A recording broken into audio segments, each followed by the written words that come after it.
When I was an 8-year-old kid, I used to tell everyone I was going to be a doctor or an engineer or whatever script they handed me to make the adults smile.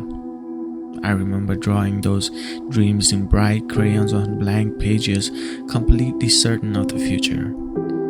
But it feels like that scene in the Truman Show where he sails to the edge of his universe, hits a wall made of painted sky, and realizes his entire life has just been a beautifully constructed set. He looks at the creator of his world and asks, "Was nothing real?" "You were real. That's what made you so good to watch." I look at my hands today and I realize none of it clicked. My childhood bedroom wasn't a launching pad. It was a theater where the props did not fit me anymore. It's like trying to force an old VHS tape into a digital drive. The machine just groans, the screen stays black, and the tape gets chewed up in the dark. The fire just didn't die. I think I woke up and I realized that those crayon drawings were just unrealistic scripts meant to keep a kid dreaming. And the worst part is, I think I forgot how to light it in the first place. Now I sit in this room full of people who talk about their futures like it's a religion. Everyone around me is running a race I forgot to sign up for. You look around and you see that different peoples are driven by entirely different worlds. On one side, you have the grinders. They wake up at 5 in the morning with a fire in their chest, chasing a specific tax bracket, a corporate title, a tech startup, or a precise 5-year financial plan that they can recite without blinking.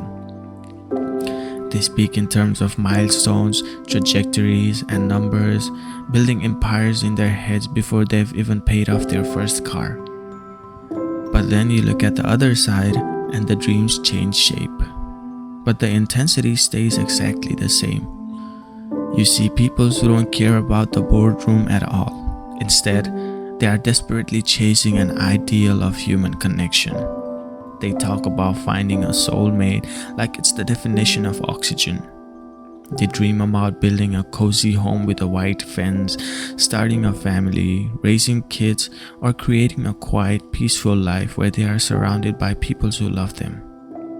They have these beautifully painted pictures of what a happy ending looks like, chasing romance and legacy with the exact same desperation that others use to chase a career.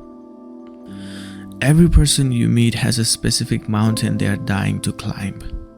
And it leaves you feeling like you're sitting on a cold plastic bench in the middle of a massive airport terminal. You look up at the giant arrivals board, watching the letters click and spin, showing countless destinations across the globe. Everyone around you has a physical ticket gripped tightly in their hand. They are pulling their luggage, checking their watches, and running towards boarding gates labeled success or love with absolute certainty. They know exactly which flight they belong on. And then there's me. I'm just sitting there on the bench, watching the crowd rush past, holding absolutely nothing. I don't have a ticket. I don't have a destination stamped on a boarding pass. And there isn't a single flight on an entire flashing board that makes me want to stand up and walk towards the gate.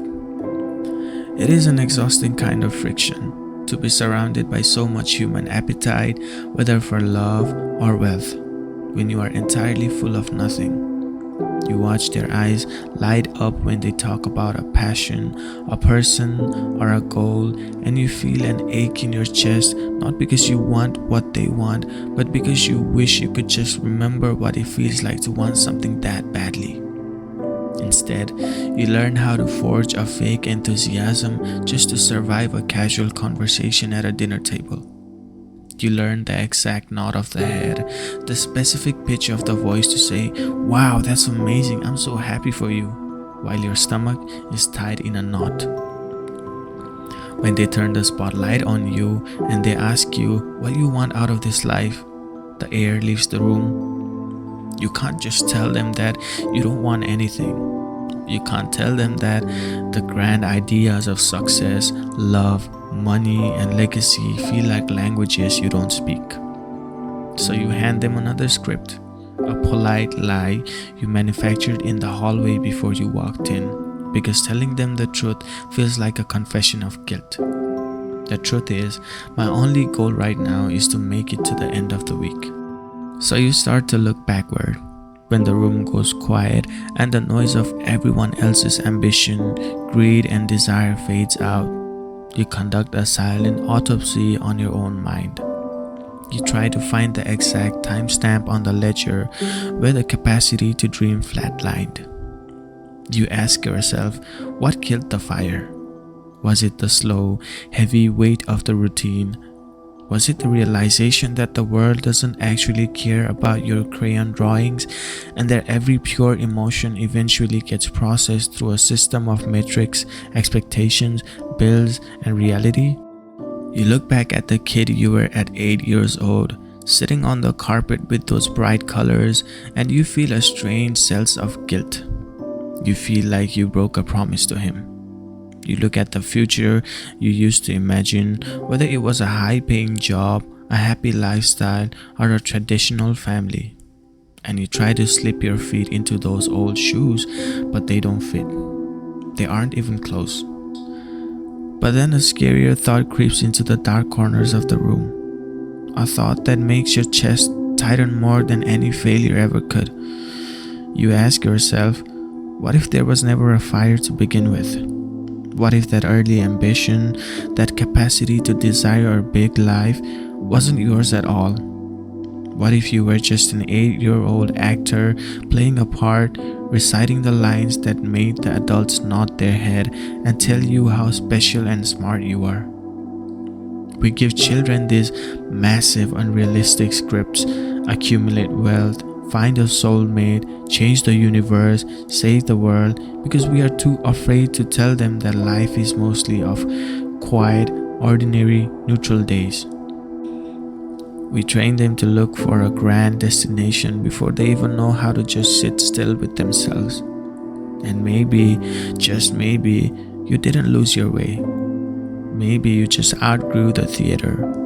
Maybe you woke up and realized you were tired of playing a character in a script you didn't write.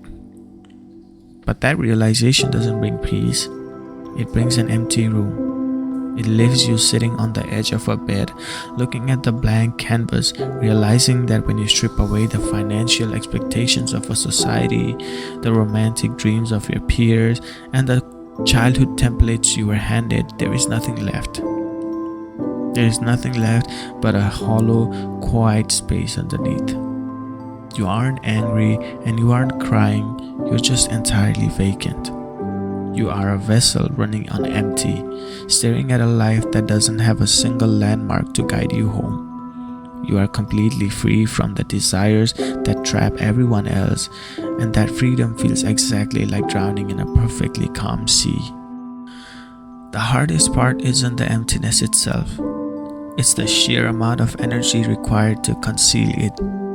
You become a ghost trying to pass as a living person, forced to participate in a daily theater where everyone else is speaking from the heart and you are the only one reading from a teleprompter.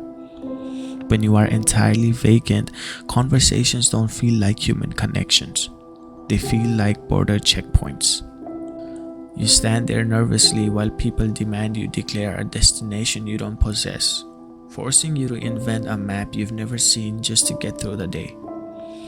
It reminds me of that scene in American Psycho where Patrick Bateman stands in front of the mirror, staring straight through his own reflection and says, "There is an idea of Patrick Bateman, some kind of abstraction, but there is no real me, only an entity, something illusory. I'm simply not there." This is the exact rhythm of the modern dinner table. You sit there, chewing your food, nodding your head as someone details their upcoming wedding, their new house, or their corporate promotion, and you realize that your physical body is just a placeholder. You are an empty coat hanger draped in a polite, manufactured smile. You have become an abstraction. If anyone looked closely enough into your eyes, they wouldn't see ambition, jealousy, or desire. They would see the blinking green cursor of a blank document that has been opened for years. They would see a lighthouse on an abandoned coast sweeping its beam over an ocean where no ships are coming home. And the guilt of that vacancy is suffocating. When people who love you try to invest in your future, they are buying stock in a company that went bankrupt before the opening bell. They throw their hopes, their advice, and their expectations into your lap, and it feels like they are throwing coins down a dry well. You listen to the coin drop down and down through the dark, waiting for the splash, waiting for the spark, the passion, the sudden realization that makes you want to build a life. But there is no splash, only the faint metallic clink of their care hitting the bottom of your hollow chest. To survive the guilt of having no goal, you turn down the volume of the entire world. You treat life like a movie playing in the background while you clean your room. You watch the characters argue, you watch them fall in love, you watch them chase the bags of money, but you never press play on your own character. You are a professional spectator trapped in a body that is expected to run. So you arrive at the end of the script. You are left standing on the edge of your own life, looking out at a horizon that remains completely flat. And for the first time, you stop waiting for the storm to hit. You stop searching the dark corners of your mind for a spark that isn't coming. You look at the blank canvas in front of you, and instead of feeling the suffocating weight of guilt, you just take a breath. Maybe the mistake wasn't the emptiness. Maybe the mistake was believing that a human being has to be a furnace constantly burning through energy, passion, and ambition just to earn the right to occupy a few feet of air on this earth. We live in a world that treats neutrality like a disease. They tell you that if you aren't climbing, you are falling. They tell you that if you aren't chasing a person, a title, or a dream, you are wasting your time. But they don't see the peace that lives inside a flatline. They don't see that when you stop running after a mirage, you finally get to feel the asphalt beneath your shoes. This is the quiet resolution of the bearer. I don't have a grand passion, I don't have a burning goal, and I am finally done pretending that I do just to make the world smile. I'm dropping the scripts. I'm stepping off the conveyor belt. Let them keep their races, their corporate ladders, their white picket fences, and their perfectly mapped out trajectories. Let them run until their lungs burn. I'm perfectly content right here on the beach, holding an empty ticket, watching the fog roll in over a quiet sea. There is a strange, heavy dignity in a life that doesn't demand a happy ending to feel complete. I'm not a character in a movie. I'm not a resume. I'm just a person sitting in a room, breathing in the silence. And for the first time in my life, that is more than enough.